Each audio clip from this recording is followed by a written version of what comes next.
Hi ಸ್ಪರ್ಧಾರ್ಥಿಗಳೇ, ಇಂದಿನ notification ಬಗ್ಗೆ ತಿಳಿದುಕೊಳ್ಳೋಣ ಬನ್ನಿ. ಇಂದಿನ ನೋಟಿಫಿಕೇಷನ್ ಏನಪ್ಪ ಅಂದರೆ ಇಂಡಿಯನ್ ಕೋಸ್ಟ್ ಗಾರ್ಡ್ನಲ್ಲಿ ಖಾಲಿ ಇರುತ್ತಂಥ ಹುದ್ದೆಗಳ ಬಗ್ಗೆ ನೋಡೋಣ. ಇದರಲ್ಲಿ ಮೇಲ್ ಕ್ಯಾಂಡಿಡೇಟ್ ಓನ್ಲಿ ಅಪ್ಲಿಕೇಶನನ್ನು ಹಾಕಲು ಅವಕಾಶ ಇರುತ್ತೆ.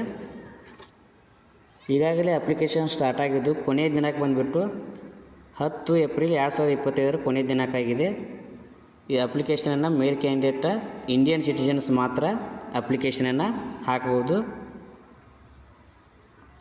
ಪೋಸ್ಟ್ ನೇಮ್ ನೋಡ್ರಿ, ಸ್ವೀಪರ್ ಅಥವಾ ಸಾಪೇವಾಲ ಗ್ರೂಪ್ ಸಿ ಒಳಗೆ ನಾನ್ ಗೆಜೆಟೆಡ್. ವೇಕೆನ್ಸಿ ಬಂದುಬಿಟ್ಟು ಜನರಲ್ ಕ್ಯಾಂಡಿಡೇಟ್ಗೆ 3, ST 1. ಎಜುಕೇಷನ್ ಕ್ವಾಲಿಫಿಕೇಷನ್ ಏನಾಗಿರ್ಬೇಕಪ್ಪ ಅಂದ್ರೆ 10th ಪಾಸ್ ಆಗಿರಬೇಕು ಮತ್ತು ITR ಆಗಿರ್ಬೋದು. ಇದರ ITI ಅಥವಾ ಈಕ್ವಲೆಂಟ್ ಯಾವುದೇ ಆದ ಸೆಕೆಂಡ್ ಇಯರ್ನಲ್ಲಿ ಕ್ವಾಲಿಫಿಕೇಷನ್ ಮುಗಿದಿರಬೇಕು.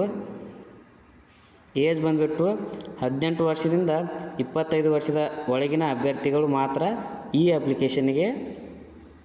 ಈ ಹುದ್ದೆಗೆ ಅಪ್ಲಿಕೇಶನನ್ನು ಹಾಕ್ಬೋದು. ಇಂಡಿಯನ್ ಕೋಸ್ಟ್ ಗಾರ್ಡ್ನಲ್ಲಿ ಎಲ್ಲಿ ಬೇಕಾದರೂ ನಾವು ಹುದ್ದೆಯನ್ನು ಮಾಡ್ಬೋದು. ಎಕ್ಸಾಂಪಲ್ ಯಾವ ಪೋಸ್ಟ್ ಇರ್ತಾವೆ ಅಂದರೆ ಪೋಸ್ಟ್ ಆಫ್ ಸ್ವೀಪರ್, ಶಾಪೇವಾಲ ಅಥವಾ ಡ್ಯೂಟೀಸ್ ಇನ್ಕ್ಲೂಡ್ ಮೇಂಟೈನಿಂಗ್, ಹೈಗಿನಿಂಗ್, sweeping, mopping, cleaning of drains, cleaning of toilet, maintenance of septic tank, sewer lines, bathrooms, ಇವು ಡ್ಯೂಟಿ ಆಗಿರ್ತಾವೆ. ಇನ್ನು ಫಿಸಿಕಲ್ ನೋಡಿರಿ, ಫಿಸಿಕಲ್ ಯಾವುದ್ಯಾವ ರೀತಿ ಇರ್ಬೇಕಂದ್ರೆ ಹೈಟ್ ಬಂದುಬಿಟ್ಟು 157 ಸೆಂಟಿಮೀಟ್ರ್ ಹೈಟ್ ಆಗಿರಬೇಕು ಮತ್ತು 5 ಸೆಂಟಿಮೀಟ್ರ್ ಡಿಕ್ರೀಸ್ ಮಾಡ್ತಾರೆ. ಅಲ್ಲಿ ಯಾವ್ಯಾವ ರಾಜ್ಯಕ್ಕೆ 5 ಸೆಂಟಿಮೀಟ್ರ್ ಎಕ್ಸಾಮ್ಟ್ ಐತೆ ಅಂದ್ರೆ ನಾಗಾಲ್ಯಾಂಡ್, ಮಿಜೋರಾಮ, ಮೇಘಾಲಯ, ಅರುಣಾಚಲ ಪ್ರದೇಶ, ಮಣಿಪುರ, ತ್ರಿಪುರ. ಇನ್ನು ಉಳಿದ ರಾಜ್ಯಗಳಲ್ಲಿ 5 ಸೆಂಟಿಮೀಟ್ರ್ ಎಕ್ಸಾಮ್ಟ್ ಐತಿ ಮತ್ತು 2 centimetre candidate Lakshadweep, mainland, Andaman ನಿಕೋಬಾರದಲ್ಲಿ 2 ಸೆಂಟಿಮೀಟ್ರ್ ಎಕ್ಸಾಮ್ಟೆಡ್ ಐತಿ. ಇನ್ನು ಚೆಸ್ಟ್ ಬಂದುಬಿಟ್ಟು ಮಿನಿಮಮ್ 5 ಸೆಂಟಿಮೀಟ್ರ್ ಎಕ್ಸ್ಪಾನ್ಷನ್ ಇದ್ದಾಗ 5 ಸೆಂಟಿಮೀಟ್ರ್ ಹೆಚ್ಚಿಗೆ ಆಗಬೇಕು. ಯಾವ ರೀತಿ ಸೆಲೆಕ್ಷನ್ ಮಾಡ್ಕೋತಾರತ್ತೆ ನೋಡಿರಿ. ರಿಟರ್ನ್ ಟೆಸ್ಟ್ ಇರುತ್ತೆ. ರಿಟರ್ನ್ ಟೆಸ್ಟ್ ಯಾವ್ಯಾವ ಸಬ್ಜೆಕ್ಟ್ ಮೇಲೆ ಇರ್ತಂದ್ರೆ ಇದು ಮಿನಿಮಮ್ 50 ಮಾರ್ಕ್ಸ್ ಇರುತ್ತೆ. ಇಲ್ಲಿ ಸಬ್ಜೆಕ್ಟ್ ಯಾವ ಇರ್ತಂದ್ರೆ ಜನರಲ್ ನಾಲೆಜ್ ಮತ್ತು ಜನರಲ್ ಇಂಗ್ಲೀಷ್ ಇರುತ್ತೆ. ಇದು ಜನರಲ್ ನಾಲೆಜ್ ಮತ್ತು ಜನರಲ್ ಇಂಗ್ಲೀಷ್ ಡ್ಯೂರೇಷನ್ ಟೈಮಿಗೆ ಎಷ್ಟಿರ್ತಂದ್ರೆ 1 ತಾಸು ಕೊಟ್ಟಿರ್ತಾರೆ.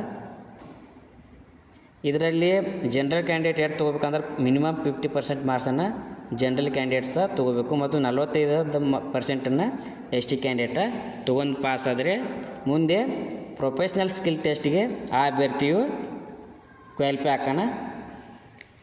ಪ್ರೊಫೆಷ್ನಲ್ ಸ್ಕಿಲ್ ಟೆಸ್ಟ್ ಒಳಗೆ ಯಾವುದ್ಯಾವ ರೀತಿ ಟೆಸ್ಟ್ ಇರ್ತಾವೆ ನೋಡ್ರಿ.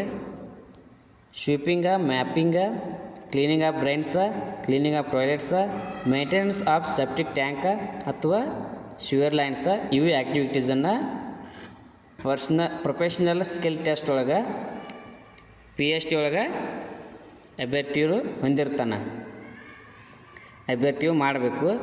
ಇದರಲ್ಲಿ ಸೆಲೆಕ್ಟ್ ಆದಗಳೇ ಮುಂದೆ ಫಿಸಿಕಲ್ ಫಿಟ್ನೆಸ್ ಟೆಸ್ಟ್ PFT. ಇದರಲ್ಲಿ ಅಭ್ಯರ್ಥಿಯು ಫಿಸಿಕಲ್ ಯಾವ ರೀತಿ ಇರುತ್ತಂದ್ರೆ ನೋಡ್ರಿಲ್ಲ, 1 ಮೈಲಿ ಅಥವಾ 1.6 ಕಿಲೋಮೀಟ್ರ್ ರನ್ ಮಾಡ್ಬೇಕು. ಅದು ವಿತಿನ್ 7 ನಿಮಿಷದ ಒಳಗೆ 1.6 ಕಿಲೋಮೀಟ್ರ್ ರನ್ ಮಾಡಬೇಕು ಮತ್ತು 20 ಸ್ಕ್ವಾಟ್ಸ್ ಅಪ್ಸ್ ಅಂದ್ರೆ ಉತ್ತಕ್ಕೆ ಬೈತಕ್ಕ ಮತ್ತು 10 ಪುಷಪ್ಸ್ ಇರ್ತವೆ. ಮತ್ತು ನೋಡಿಲೆ ಮೆಡಿಕಲ್ ಸ್ಟ್ಯಾಂಡರ್ಡ್ಗೆ ರಿಟರ್ನ್ ಟೆಸ್ಟ್ನಲ್ಲಿ ಪಾಸ್ ಆದದ್ದು ಮತ್ತು PFTಯಲ್ಲಿ ಯಾವ ಅಭ್ಯರ್ಥಿಯು ಪಾಸ್ ಆಗಿರ್ತಾನೆ ಅವಾಗ ಮೆಡಿಕಲ್ ಸ್ಟ್ಯಾಂಡರ್ಡ್ ಟೆಸ್ಟ್ ಇರ್ತದೆ. ಈ ಹುದ್ದೆಗೆ ಇರಬೇಕಾದ ಸ್ಯಾಲ್ರಿ ಎಷ್ಟು ಅಂದರೆ 21,700ರಿಂದ 69,100ವರೆಗೂ ಈ ಹುದ್ದೆಯಲ್ಲಿ ಅಭ್ಯರ್ಥಿಗೆ ಸಿಗುತ್ತದೆ. ನೋಡಲಿ ಎಕ್ಸಾಮ್ ಸೆಂಟರ್ ಎಲ್ಲಿತ್ತಂದ್ರೆ